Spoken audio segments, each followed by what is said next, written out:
미가 선지자는 메시아가 베들레헴 에브라다에서 태어날 것을 예언했죠. 베들레헴 에브라다야, 너는 유다족 소중에 작을지라도 이스라엘을 다스릴 자가 내게서 내게로 나올 것이라. 그의 근본은 상고의 영혼에 있느니라. 근본은 상고의 영혼에 있다. 이 말은 쉽게 말하면 그가 바로 하나님이시다 이 말입니다. 하나님이 사람이 되셔서 세상에 오셨습니다. 근데 사람들이 그를 알아보지 못했습니다. 그가 세상에 계셨으며 세상은 그로 말미암아 지은 바 되었으되 세상이 그를 알지 못하였다. 여러분, 왜 세상 사람들이 그 메시아를 알아보지 못했을까요? 그런 모습으로 올 거라고는 상상도 하지 못했기 때문입니다. 메시아는 왕으로 올 거야. 왕으로 와서 로마 제국을 멸망시키고 우리를 다시 회복시켜 줄 거야. 다윗의 나라를 다시 회복시켜 줄 거야. 그렇게 사람들이 기대를 했습니다. 그런데 전혀 생각지도 못하게 목수의 아들로 온 겁니다. 여러분, 여기서 우리가 깨달아야 할 게 있습니다.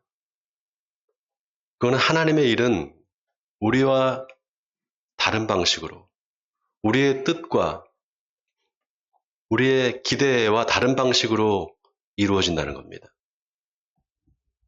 우리는 그렇게 바라죠. 하나님이 우리가 원하는 대로, 우리가 바라는 대로 움직여 주기를 바랍니다. 우리가 원하는 대로 일이 이루어지기를 바라는 거죠. 그럴 수밖에 없는 게 우리 인간한테는 다 욕망이 있잖아요. 더 많이, 더 크게, 더 가지고 싶은 욕망. 그래서 욕망은 만족할 줄을 모릅니다. 이 욕망이 우리 신앙에도 똑같이 적용이 됩니다. 내 욕심과 욕망을 채워줄 수 있는 절대적인 존재를 찾는 겁니다. 절대자를 찾는 겁니다. 그게 부처님일 수도 있고요.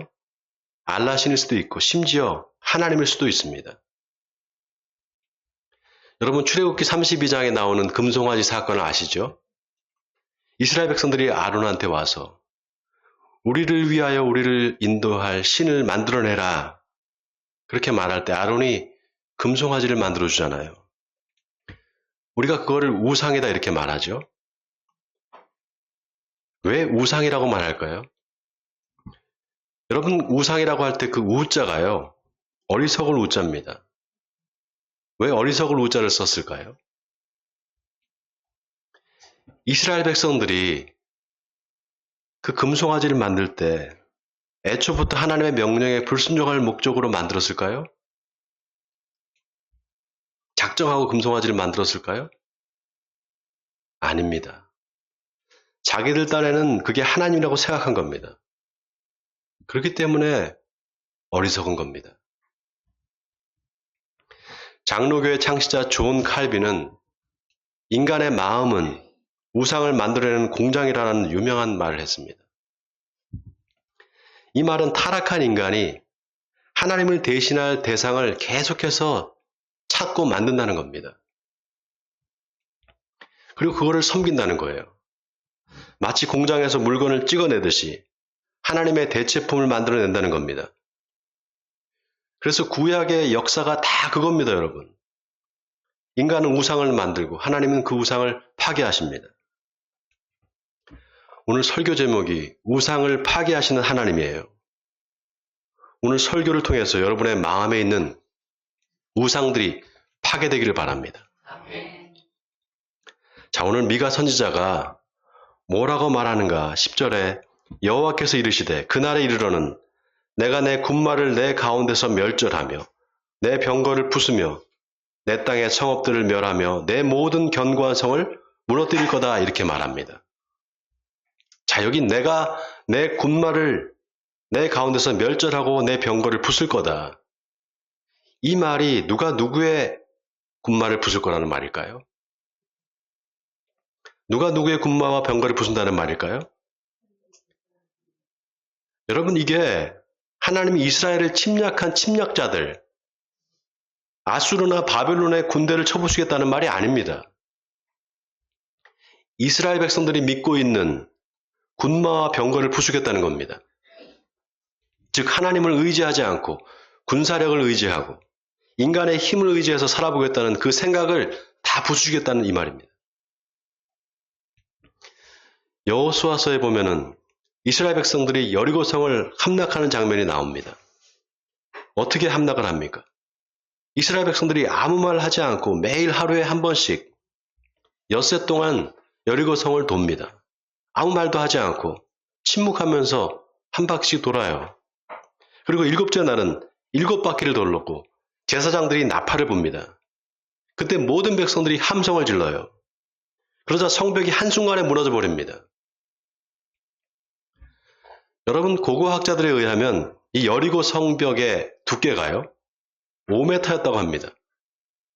5m 같으면 얼마나 두껍겠어요. 그걸 돌로 만든 그런 여리고성이 한 번에 그냥 무너진 겁니다. 군마와 병거로 싸운 게 아니었어요.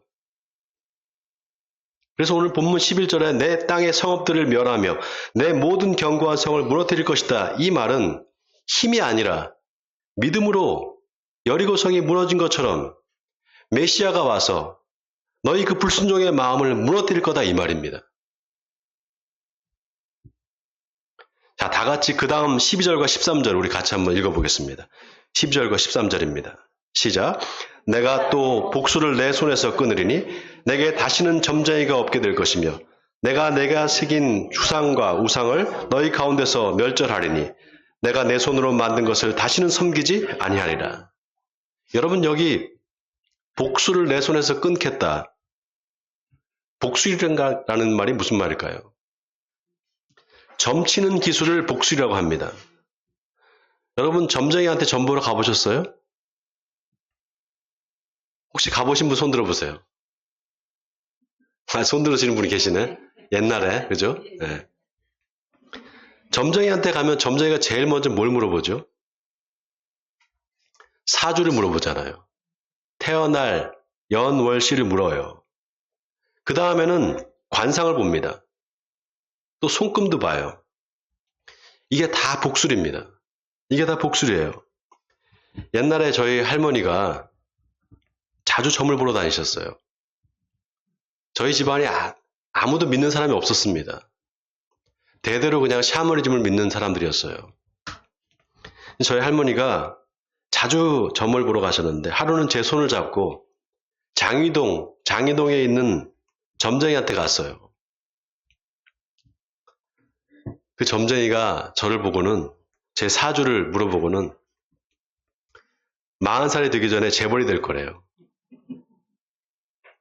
재벌 소리를 듣는다는 거예요. 40살이 되기 전에. 근데 제가 40살에 신학교에 들어갔거든요. 지금 목사가 됐잖아요. 점쟁이 말이 맞았다면 제가 재벌이 돼야 맞죠. 근데 목사가 됐어요. 그러니까 이게 다 여러분 다 헛된 겁니다. 자꾸 점쟁이를 찾아가는 사람들의 심리가 어떤 줄 아세요? 불안하기 때문이에요. 미래가 불안한 거예요. 또 하나 마음에 욕심이 있기 때문입니다. 40살이 되기 전에 재벌 소리를 듣게 된다. 얼마나 기분 좋아요? 얼마나 기분이 좋습니까? 얼마나 듣고 싶은 말입니까? 여러분, 제가 매주 설교하면서 여러분 예수 믿으면 복 받습니다. 부자가 됩니다. 대박이 날 겁니다. 계속 이런 기복적인 설교만 한다고 생각해 보세요. 부자 된다는데 싫어할 사람이 있겠습니까? 1년 내내 똑같은 설교를 해도 안 지겨울 겁니다. 아마 우리 교회가 금방 부흥될 거예요. 제가 그렇게 설교를 한다면. 여러분, 재미있는 게요. 무당이 자기한테 자주 점을 치러 오는 사람들을 부르는 말이 뭔지 아세요? 바로 단골이라는 말이에요. 저 사람 우리 집 단골이야. 이게 무당이 사용하는 말입니다. 여러분, 우리 귀가요. 듣고 싶은 말만 들어요. 우리가 듣고 싶은 말이 있습니다. 우리 욕심이 끌리는 대로 듣고 싶은 말이 있어요. 내 안에 욕망이 있단 말이죠. 욕망에 따라서 귀가 그쪽으로 가는 겁니다. 그래서 예수님이 참 기가 막힌 말 하셨어요. 귀 있는 자는 들으라 이렇게 말씀하시지 않고 들을 귀 있는 자는 들으라 이렇게 말씀하셨습니다. 네가 뭘 듣고자 하느냐? 결국 네가 듣고 싶은 말만 듣게 될 거다 이 말입니다. 자, 미가가 이제 메시아가 올 거다.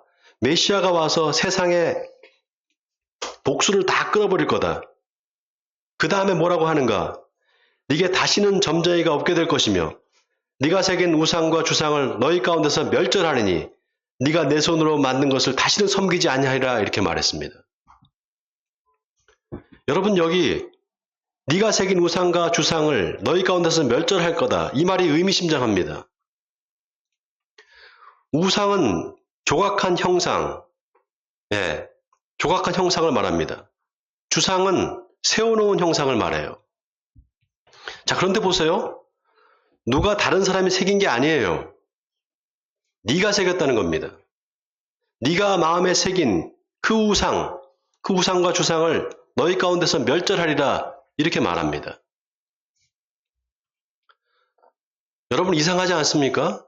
이스라엘 백성들이 하나님을 믿는 사람들인데, 하나님의 선택받은 사람들인데 왜 이렇게 우상과 주상을 자꾸 만들까요? 고고학자들이 다윗 시대에 예루살렘 성을 발굴을 했어요. 다윗 시대면 이스라엘 백성들이 하나님을 잘 믿었을 것 같잖아요. 다윗이 얼마나 하나님께 특별한 사람이었습니까? 그런데 사람들이 살던 집에서 부어 만든 우상들이 엄청나게 나왔어요. 바알과 아세라의 주상들이 엄청나게 나왔습니다. 이게 뭘 말하는 거냐? 이스라엘 백성들이 하나님만 믿었느냐? 아니라는 겁니다. 우상도 함께 믿었다는 거예요. 놀라운 게 오늘 본문 14절에 내가 또 내 아세라 목상을 너희 가운데서 빼버리겠다 그럽니다. 여러분 보통 바알과 아세라 이렇게 말하거든요. 아세라만 따로 말하지 않습니다. 바알과 아세라. 바알과 아세라가 서로 부부예요. 짝신입니다. 그런데 왜 여기 아세라만 이야기할까요? 아세라 목상만 빼버리겠다 그러잖아요. 열왕기하 23장에 보면 요시야 왕이 여호와의 성전에서 아세라상을 빼내서 예루살렘 바깥 기드론 시내로 가져다가 거기서 불사르고 빻아서 가루를 만들어 그 가루를 평민의 묘지에 뿌렸다 이렇게 나와 있습니다. 여러분 놀라지 마세요. 하나님의 성전에 아세라상이 있었다는 거예요. 아니 성전 안에 아세라상이 있었다는 게 어떻게 그럴 수가 있나? 어떻게 그럴 수가 있나 싶잖아요. 여러분 아세라는 풍요와 다산의 신입니다. 그 아세라 목상을 하나님의 성전에 갖다 놓고 하나님과 아세라를 결혼을 시킨 겁니다. 둘이 부부를 만들어 놓은 거예요. 하나님이 남편이고 아세라가 부인이 되는 겁니다. 심지어 성전 안에 남창의 집이 있었다 이렇게 나와 있습니다. 또 여호와의 성전 가운데 남창의 집을 헐었으니 그곳은 여인이 아세라를 위하여 휘장을 짜는 처소였더라. 여러분 남창이 뭔지 아시죠? 몸을 파는 남자입니다. 여자들이 와서 돈을 주고 남자를 사는 거예요. 그것도 하나님이 계신 성전에서 그런 짓을 했다는 겁니다. 요시야가 종교개혁을 하면서 이 성전에 있는 아세라상을 빼내고 남창의 집을 헐었다는 거예요. 여러분 기가 막히지 않습니까? 여러분 우상이라는 게 금으로도 만들고 은으로도 만들고 동으로도 만들고 돌로도 만들고 나무로도 만듭니다. 근데 그것만 우상이 아닙니다, 여러분. 우리 마음에 하나님을 대신해서 믿고 의지하는 게 있다면 그게 다 우상입니다. 그런데 뭐가 문제냐? 문제가 뭐냐? 사람들이 그게 우상인지 모른다는 사실이에요. 자기들이 만들어 놓고 그걸 하나님이라고 생각하고 산다는 겁니다. 여러분 우리가 하나님을 믿는다고 할 때 그 하나님을 어떤 존재로 믿느냐, 이게 얼마나 중요한지 모릅니다. 내가 원하는 걸 들어주고 내 욕망을 채워주는 존재로 믿는다면 그건 하나님이 아니라 우상입니다. 자, 그런데 보세요. 오늘 미가가 이제 메시아가 와서 네가 새긴 우상과 주상을 다 깨뜨릴 거다. 그래서 다시는 그런 우상을 네가 섬기지 않게 될 거다, 이렇게 말했습니다. 어떻게 이 예언이 이루어졌을까요? 미가의 예언대로 예수님께서 오셨어요.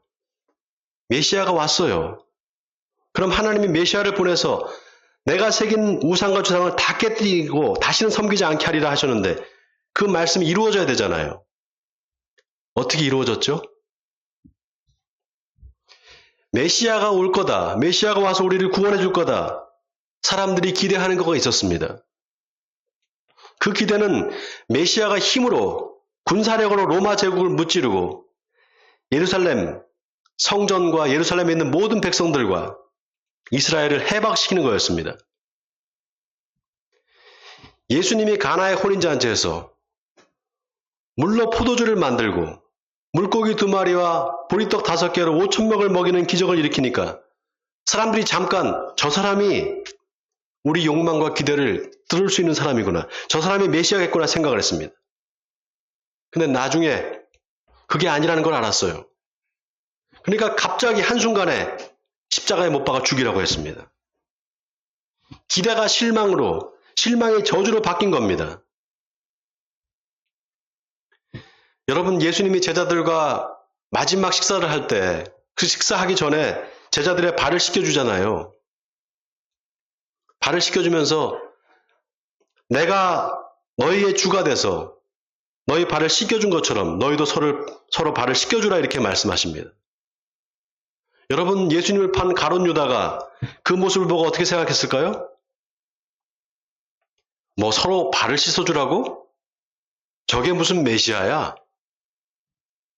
화가 나지 않았겠습니까? 우리 민족과 우리 나라를 구원해줄 메시아로 생각했는데 다른 사람들 발이나 씻어주라고? 그런 사람이 무슨 메시아일까? 실망이 분노로 바뀐 겁니다. 같은 맥락에서 십자가에 달린 예수를 보면서 유대인들이 무슨 생각을 했을까요? 아니, 메시아라면 힘이 있어야지. 왜 저렇게 맥없이 죽나? 저렇게 힘이 없는데 무슨 메시아야? 무슨 하나님의 아들이야? 그런 생각하지 않았겠습니까? 그러니까 예수님이 엘리 엘리 라마 사박다니 나의 하나님 어찌하여 나를 버리셨나이까 하니까 유대인들이 뭐라고 말합니까? 봐라, 저가 엘리야를 부른다. 엘리야가 와서 구해주나 보자 그러잖아요. 진짜 메시아라면 엘리야처럼 하늘에서 불이 떨어지게 해서 거기 있는 로마 병사들을 다 태워 죽이고 자기를 못 박아 죽이라고 했던 사람들을 다 심판할 거야. 그래, 이제 엘리야를 부른다. 이제 시작하나 보다. 엘리야가 와서 구해주나 보자. 그겁니다. 자, 그렇게 엘리야를 부른다. 엘리야가 와서 구해주나 보자라고 할 때 그들에게 비춰진 예수님은 어떤 존재입니까? 자신들의 기대와 욕망을 충족시켜줄 수 있는 힘 있는 존재, 뭐든지 바라는 걸 다 들은 존재죠. 그러니까 엘리 엘리 라마 사막다니 나의 하나님이여 나의 하나님이 어찌하여 나를 버리셨나이까? 그 말을 들었어도 저분이 얼마나 고통스러우면 저렇게 말을 할까? 일만의 동정심도 없었던 겁니다. 그저 종교적 기적이나 환상을 바라고 있는 겁니다. 여러분, 그래서 유대인들이 표적을 보여달라, 예수님한테 표적을 보여달라, 당신이 표적을 보여주면 우리가 믿겠다라고 하잖아요. 그때 예수님께서 뭐라고 하셨습니까? 내가 보여줄 표적은 요나의 표적밖에 없다. 여러분, 이 말이 얼마나 의미심장한 말인지 모릅니다. 요나가 물고기 뱃속에서 3일 동안 있다가 다시 살아나잖아요. 살아나서 니느웨로 가서 회개를 선포하니까 니느웨 사람들이 다 회개를 하고 거듭납니다. 그 요나의 표적밖에는 보여줄 게 없다는 거예요. 여러분, 요나의 표적밖에 보여줄 표적이 없다, 이 말은 이 표적이 마지막 표적이다, 이 말입니다. 더 이상 표적은 없다라는 거예요. 여러분, 유대인들이 말하는 표적이 뭘까요? 당신이 하나님의 아들이라는 증거를 보여달라는 거잖아요. 오병이어 같은 거, 물을 가지고 포도주를 만드는 그런 거, 뭔가 설명할 수 없이 놀랍고 희한한 거, 그런 거 보여주면 믿겠다는 거잖아요. 이 말은 다시 말하면 내가 욕망하는 거, 내가 꿈꾸는 거, 그거 당신이 들어주면, 그것도 드라마틱하게 들어주면 내가 믿겠다는 겁니다. 근데 여러분, 예수님은 야, 그런 거 없어, 그런 거 존재하지 않아, 그렇게 말씀하시지 않았습니다. 있다. 그런데 그건 요나의 표적밖에 없다 그랬습니다. 요나가 3일 동안 물고기 뱃속에 있다가 나온 것처럼 내가 죽은 지 3일 만에 다시 살아날 거다, 그 말씀을 하신 겁니다. 자, 그러면 그게 어떻게 오늘 미가가 말한 메시아가 와서 우상과 주상을 깨뜨려서 다시는 너희가 그런 우상을 섬기지 않게 하겠다는 말과 어떻게 연관이 될까요? 여러분, 잘 보세요.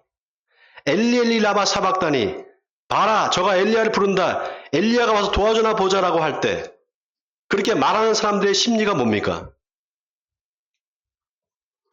그들의 마음에 예수는 어떤 존재입니까? 내 욕망을, 그것도 드라마틱하게 들어줄 존재인 겁니다. 바로 우상인 겁니다. 그 우상을 하나님께서 십자가에서 깨뜨리신 겁니다. 그래서 하나님은 우상을 파괴하신 하나님입니다. 여러분, 하나님은 우리가 하나님을 사랑하기를 바라십니다. 하나님을 이용하는 것이 아니라 하나님을 사랑하기를 바라십니다. 이스라엘아, 들으라. 우리 하나님 여호와는 오직 유일한 여호와시니 너는 마음을 다하고 뜻을 다하고 힘을 다해 내 하나님 여호와를 사랑하라. 신명기 6장 4절의 말씀입니다. 그냥 너는 마음을 다하고 뜻을 다해 네 하나님 여호와를 믿으라 그러면 될 텐데 왜 사랑하라고 했을까요? 사랑하지 않으면 믿을 수 없다는 겁니다. 네가 정말 하나님을 사랑하지 않으면 믿을 수 없게 된다는 겁니다. 사랑하는 성도 여러분, 우리가 하나님을 사랑하지 않는데 어떻게 믿을 수 있겠습니까? 예수님을 사랑하지 않는데 어떻게 믿습니까? 사랑해야 믿는 겁니다. 예수님은 서로 사랑하라, 내가 너희를 사랑한 것 같이 너희도 서로 사랑하라 그랬습니다. 이 말은 여러분 보통 심각한 말이 아닙니다. 내가 너희를 사랑한 것 같이, 내가 너희를 사랑해서 십자가에서 내 목숨을 내어준 것 같이 서로 사랑하라는 말입니다. 바라기는 하나님을 사랑하시는 여러분 되시기 바랍니다. 예수님을 사랑하시는 여러분 되시기 바랍니다. 그리고 예수님이 우리를 위해서 당신 목숨을 내어주신 것처럼 우리도 서로 사랑하는 에베네셀 교회 성도님들이 되시기를 주님의 이름으로 간절히 축원드립니다.